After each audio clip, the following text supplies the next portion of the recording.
Prendre des décisions sur l'endroit où vivre pendant la vieillesse n'est pas une tâche facile. Au fil des années, les certitudes de la jeunesse peuvent s'effacer et des choix qui semblaient autrefois simples deviennent un véritable labyrinthe émotionnel et pratique. Devriez-vous rester dans votre maison, emménager chez vos enfants, opter pour une solution plus indépendante? Et si vous perdez votre partenaire de vie, comment affronter la solitude sans sombrer dans l'isolement?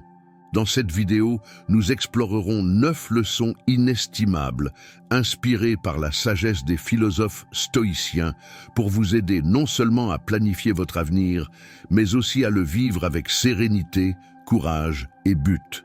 En chemin, vous découvrirez des histoires réelles, apprendrez à démystifier les idées reçues sur le vieillissement et comprendrez comment le stoïcisme peut devenir une boussole fiable à cette étape de votre vie. Avant de commencer, n'oubliez pas de vous abonner à la chaîne pour recevoir plus de contenu sur la façon de relever les défis de la vie avec clarté et force. Cliquez sur « J'aime » et partagez cette vidéo avec vos proches. Commençons. 1. La décision qui changera votre vie dans la vieillesse. Imaginez un instant que vous décidez d'emménager chez vos enfants. Au départ, cette idée semble parfaite. La proximité familiale, un soutien constant, des moments précieux avec vos petits-enfants. C'est une solution qui rassure et qui, en théorie, semble idéale. Mais que se passe-t-il lorsque les attentes idéalisées se heurtent à la réalité du quotidien? Prenons l'exemple de Laura. À 72 ans, veuve depuis peu, elle a décidé de vivre avec sa fille cadette pour briser la solitude. Les débuts ont été harmonieux. Des repas partagés, des rires et la joie d'aider avec les enfants. Cependant, au fil des mois, les habitudes de chacun ont commencé à s'entrechoquer. Laura, habituée à un rythme calme et organisé, s'est sentie débordée par le mode de vie trépidant de sa fille et de son gendre. Quant à ces derniers, ils se sont sentis étouffés par une présence constante dans leur espace personnel. Ce qui avait commencé comme une belle aventure familiale s'est transformé en source de stress et de tension. Le stoïcisme, à travers les enseignements d'Épictète, nous rappelle une vérité essentielle. Ne cherche pas à ce que les choses se passent comme tu le veux, mais souhaite qu'elles se passent comme elles se passent. Cette philosophie invite à accepter la réalité telle qu'elle est et à ajuster nos attentes. Vivre avec ses enfants peut fonctionner, mais cela nécessite un équilibre délicat entre flexibilité, communication ouverte et respect mutuel. Pourquoi cette décision est-elle si complexe? Vivre sous le même toit que ses enfants dans la vieillesse pose des défis uniques. Il ne s'agit pas seulement d'une question d'espace physique, mais aussi d'un ajustement émotionnel et générationnel.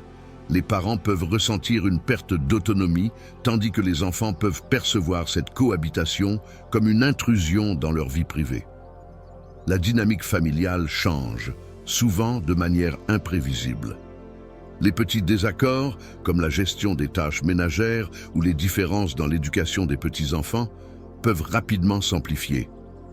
Une simple conversation sur ce qu'il faut cuisiner peut devenir un terrain de discorde si les attentes ne sont pas alignées. Cela peut affecter les relations à long terme si les tensions ne sont pas gérées avec soin. L'importance de la préparation et des attentes claires. Avant de prendre une telle décision, il est crucial d'avoir des conversations honnêtes avec ses enfants. Quels sont leurs besoins? Quels sont les vôtres? Quels sont les compromis possibles? Cette transparence est essentielle pour éviter les malentendus et poser des bases solides pour la cohabitation. Par exemple, il pourrait être utile de définir des règles claires dès le départ. À quel moment chacun a son propre espace, comment gérer les finances, ou encore comment répartir les responsabilités au quotidien. Une telle organisation peut prévenir les conflits et préserver l'harmonie familiale. Une perspective stoïque pour une décision éclairée.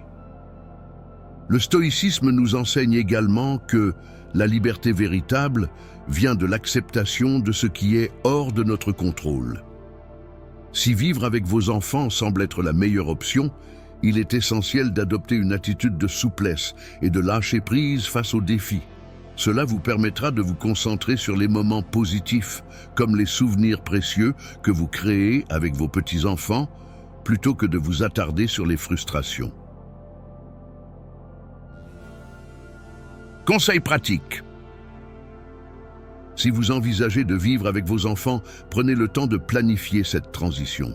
Posez-vous les bonnes questions. Quels sont vos besoins non négociables? Quelles sont les attentes de vos enfants? Créez un cadre clair pour garantir que chacun se sente respecté et écouté.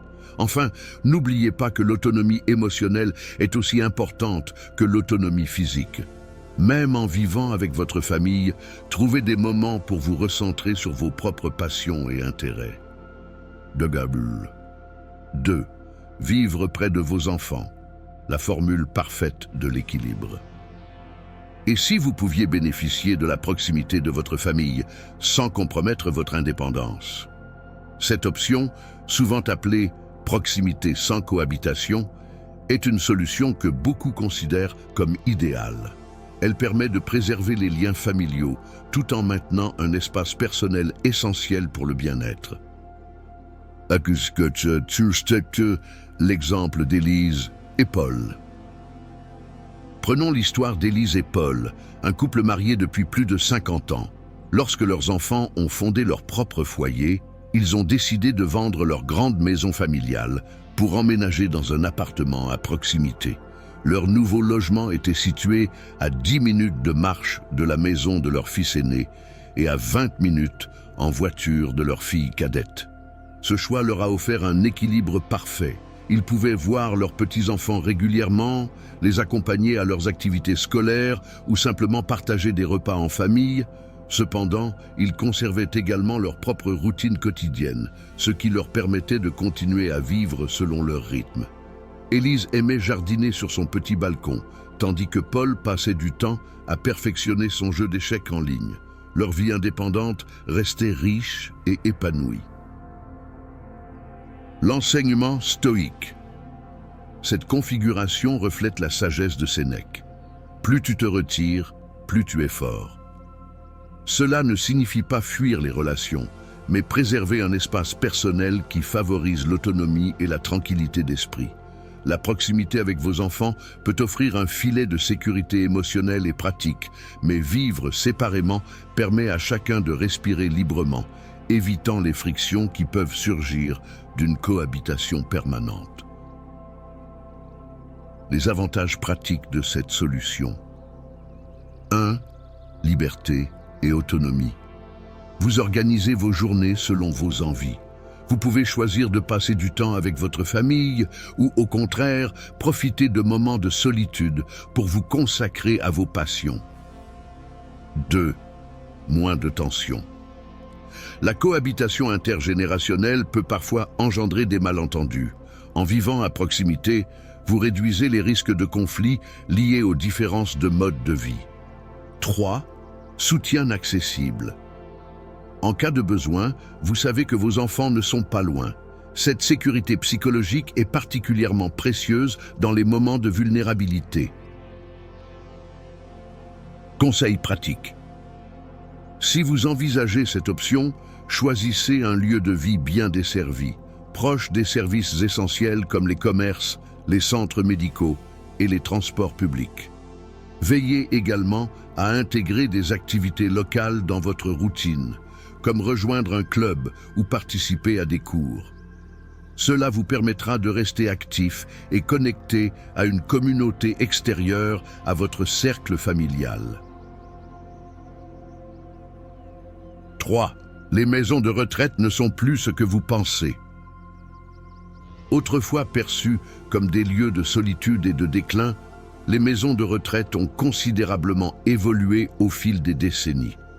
Aujourd'hui, elles se transforment en communautés dynamiques, conçues pour offrir aux résidents une qualité de vie optimale, tant sur le plan physique que social.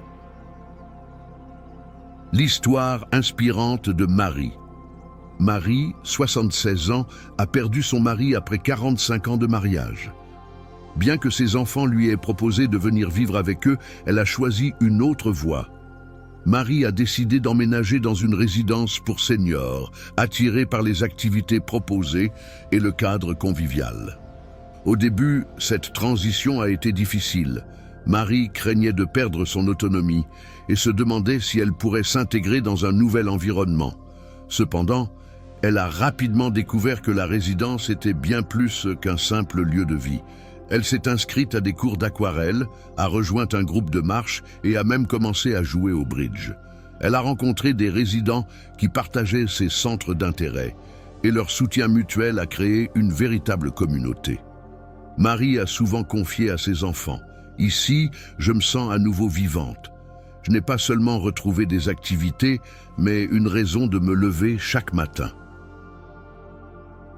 Pourquoi ces espaces sont-ils différents aujourd'hui? 1. Des activités enrichissantes. Les résidences modernes offrent une variété d'activités allant des cours de yoga aux ateliers artistiques. Ces opportunités permettent aux résidents de rester mentalement et physiquement actifs. 2. Un sentiment de communauté. Contrairement à l'isolement que peuvent ressentir certaines personnes âgées vivant seules, les résidences pour seniors encouragent les interactions sociales et les amitiés. 3. Un soutien adapté. Les services médicaux et les infrastructures sont pensés pour répondre aux besoins spécifiques des résidents, garantissant ainsi leur sécurité et leur bien-être. Dargubaga, Ushil, une perspective stoïque. La philosophie stoïque nous enseigne l'importance de voir les choses telles qu'elles sont, sans jugement biaisé. Marc Aurèle disait « La qualité de ta vie dépend de la qualité de tes pensées ». Si vous percevez une maison de retraite comme un lieu de renouveau et non comme une étape de renoncement, elle peut devenir une source de bonheur et de sérénité. Dadbeston, conseil pratique. Avant de prendre une décision, visitez plusieurs résidences, discutez avec les résidents et le personnel, explorez les installations et assurez-vous que les activités proposées correspondent à vos intérêts. Prenez également en compte la proximité avec vos proches afin de maintenir des liens familiaux solides. 4. Brisez les mythes sur la vieillesse et libérez-vous. La vieillesse est souvent entourée de stéréotypes négatifs qui suggèrent qu'elle est synonyme de déclin, de solitude et de perte de liberté. Ces idées reçues, profondément ancrées dans notre culture, peuvent devenir un véritable obstacle, nous empêchant de voir les opportunités que cette étape de la vie peut offrir. Mais la vérité est tout autre. La vieillesse peut être une période de renouveau, une occasion de croissance personnelle et d'accomplissement. Considérez les figures historiques qui ont défié ces idées préconçues. Prenez Michel-Ange, qui a créé certaines de ses œuvres les plus remarquables, comme La Pietà Rondanini, à plus de 80 ans, ou encore Nelson Mandela, qui est devenu président de l'Afrique du Sud à 75 ans, guidant son pays vers une réconciliation nationale. Ces exemples montrent que l'âge n'est pas une limite à la créativité, au leadership ou à la réalisation de soi. Dans le stoïcisme, nous trouvons une leçon précieuse pour aborder la vieillesse. Tant que tu vis, continue d'apprendre à vivre, écrivait Sénèque. Cela nous invite à considérer chaque jour comme une opportunité d'apprendre, de créer et de contribuer, peu importe notre âge.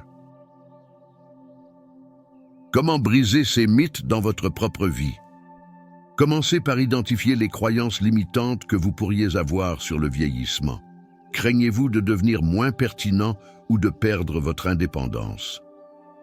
Le stoïcisme nous enseigne que notre valeur ne dépend pas des opinions extérieures, mais de la manière dont nous vivons en accord avec nos principes. La clé est de trouver des activités qui nourrissent votre esprit et donnent un sens à vos journées, qu'il s'agisse d'apprendre un nouvel instrument, d'écrire vos mémoires ou de partager vos expériences avec les plus jeunes. Conseil pratique. Chaque semaine, fixez-vous un défi personnel, aussi simple soit-il. Cela peut être de lire un nouveau livre, d'essayer une activité artistique ou même de participer à un cours. Ces défis vous aideront à rester mentalement actif et à découvrir de nouvelles sources de joie et de satisfaction. 5. Comment vous préparer dès aujourd'hui à une vieillesse épanouie? La vieillesse ne devrait pas être une période d'incertitude, mais un chapitre de votre vie où vous vous sentez confiant et en contrôle. Pour cela, une préparation consciente est essentielle. Se préparer ne signifie pas craindre l'avenir, mais plutôt anticiper les besoins émotionnels, financiers et sociaux pour vivre sereinement. Commençons par les finances. La planification financière est une priorité. Cela ne consiste pas seulement à épargner, mais à construire une stratégie qui garantit votre indépendance. Assurez-vous de disposer d'un fonds d'urgence, d'épargne pour vos besoins à long terme et d'un budget adapté à vos revenus après la retraite. Sénèque disait « L'homme qui n'anticipe pas sa vie se confronte aux défis sans armes ». Cette maxime souligne l'importance de préparer les bases de votre stabilité future. Mais la préparation va au-delà des finances. Votre bien-être émotionnel et social est tout aussi crucial. À mesure que nous vieillissons, les relations peuvent évoluer. Les enfants deviennent plus occupés, certains amis s'éloignent ou disparaissent. Cela ne signifie pas que vous devez faire face à l'isolement. Cultivez activement de nouvelles relations et entretenez celles que vous avez déjà. Rejoignez des groupes, participez à des activités communautaires ou explorez des passions qui vous connectent aux autres. Un exemple inspirant. Marie, 68 ans, a décidé de prendre des cours de cuisine après sa retraite. Au départ, c'était une façon de passer le temps, mais elle y a trouvé bien plus. Un groupe de camarades partageant les mêmes intérêts et une passion renouvelée pour la création culinaire. Cette activité lui a non seulement apporté de la joie, mais aussi un réseau social solide qui l'aide à rester connectée et active. Conseil pratique. Réservez un moment chaque mois pour évaluer vos progrès financiers et émotionnels. Assurez-vous d'être sur la bonne voie pour atteindre vos objectifs à long terme. Si vous sentez que certaines parties de votre plan nécessitent des ajustements, n'hésitez pas à demander de l'aide à un conseiller financier ou à un professionnel en développement personnel. 6. Le secret stoïcien pour vieillir avec sagesse. Affronter la vieillesse avec sagesse ne se résume pas à accepter le passage du temps. C'est un choix actif de trouver un sens à chaque étape de la vie. Le stoïcisme nous enseigne que nous ne sommes pas les victimes des circonstances, mais que nous avons toujours le pouvoir de décider comment nous y réagissons. Et quelle meilleure période pour appliquer cette philosophie que la vieillesse, lorsque le temps semble plus précieux que jamais? L'un des principes centraux du stoïcisme est la dichotomie du contrôle. Marc Aurèle, l'empereur philosophe, l'a exprimé clairement. Tu as du pouvoir sur ton esprit, mais pas sur les événements extérieurs. Prends-en conscience et tu trouveras la force. Autrement dit, nous ne pouvons pas contrôler ce qui se passe autour de nous, le vieillissement, les pertes ou les maladies, mais nous pouvons contrôler nos émotions, nos décisions et notre attitude face à ces événements. Prenons l'exemple de Jeanne, une femme de 78 ans. Après avoir perdu son mari et fait face à plusieurs problèmes de santé, elle aurait pu sombrer dans la dépression. Cependant, elle a choisi de se tourner vers la méditation et la lecture des textes stoïciens pour redéfinir son existence. Elle a appris à se concentrer sur ce qu'elle pouvait changer, son alimentation, ses habitudes quotidiennes et son attitude face à la solitude.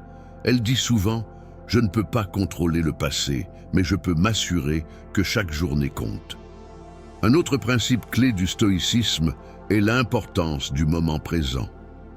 Marc Aurèle a écrit « La vie de chaque homme est courte, et la seule chose que nous possédons vraiment est le moment présent. » En vieillissant, il devient essentiel de ne pas se perdre dans des regrets sur le passé ou des inquiétudes sur l'avenir. Chaque jour est une opportunité de trouver la paix intérieure et de savourer les petites joies. Conseils pratiques. Tenez un journal stoïcien. Chaque soir, écrivez 3 choses que vous avez apprises ou pour lesquelles vous êtes reconnaissant. Cela vous aidera à cultiver un esprit de croissance continue et à apprécier les moments présents, même dans les défis. Numéro 7.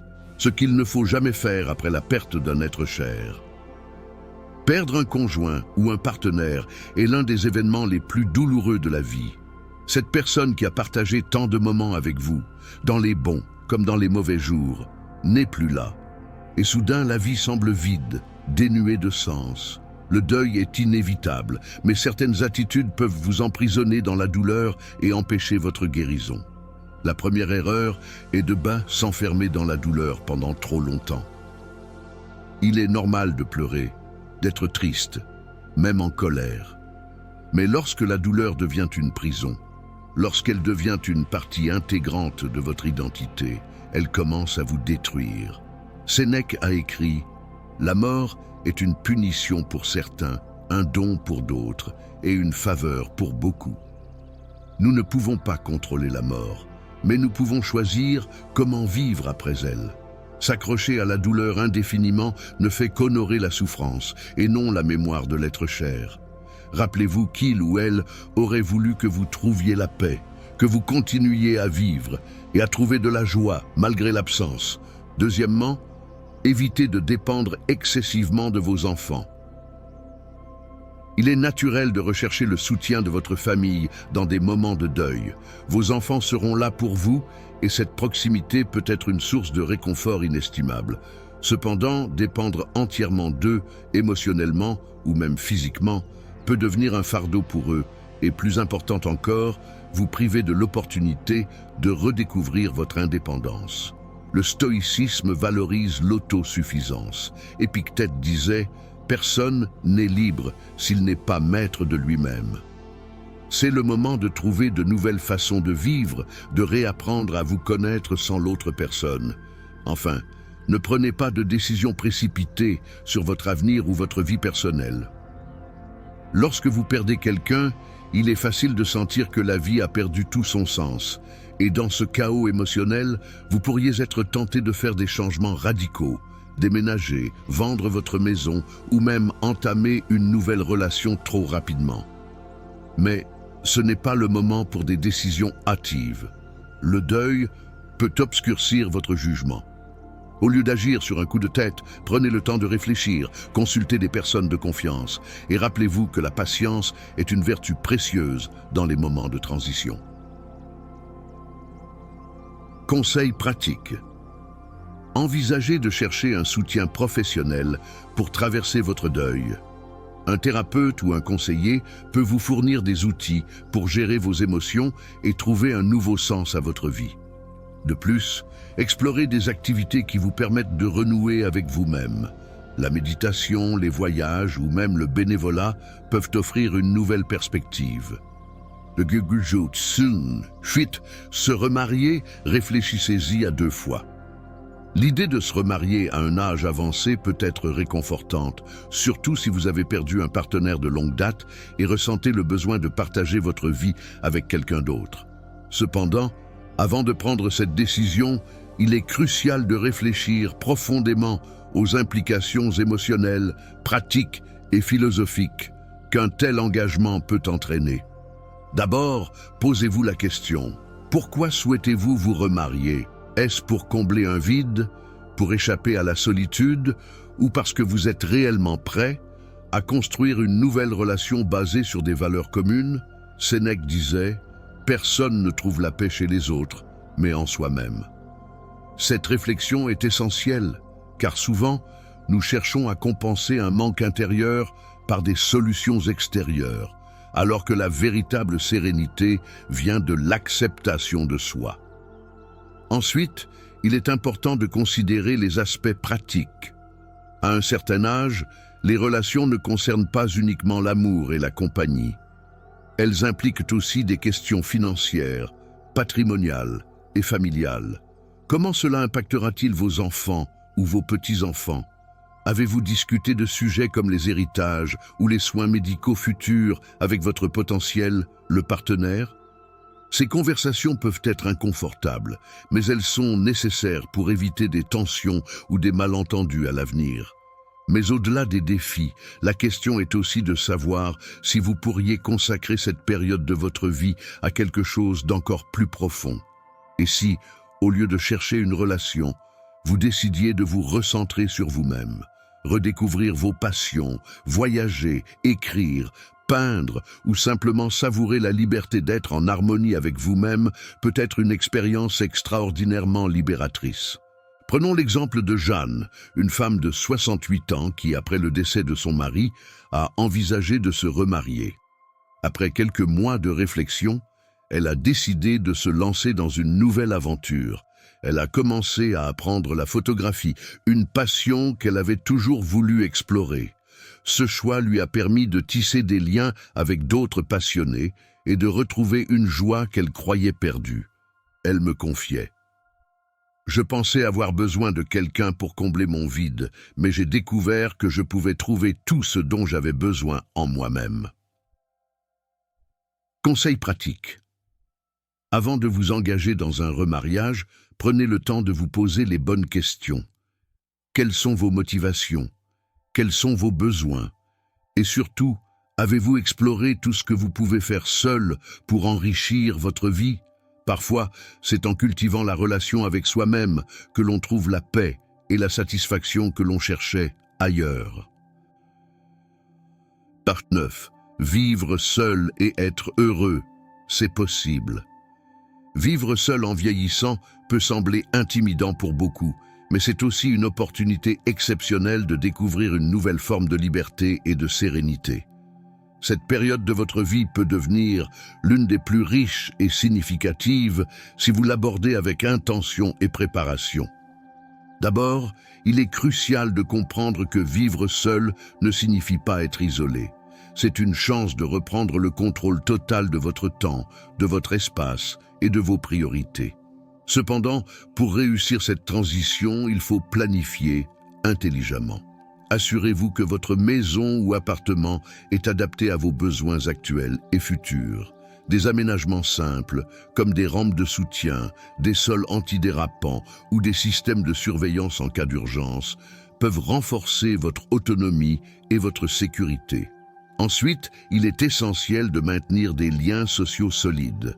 L'indépendance n'est pas synonyme de solitude. Engagez-vous dans des activités qui vous passionnent, rejoignez des clubs ou des associations et n'hésitez pas à élargir votre cercle social. Même si vous vivez seul, vous pouvez créer une vie pleine de connexions et d'échanges enrichissants. Prenons l'exemple de Paul, 73 ans, qui a choisi de vivre seul après la perte de sa femme.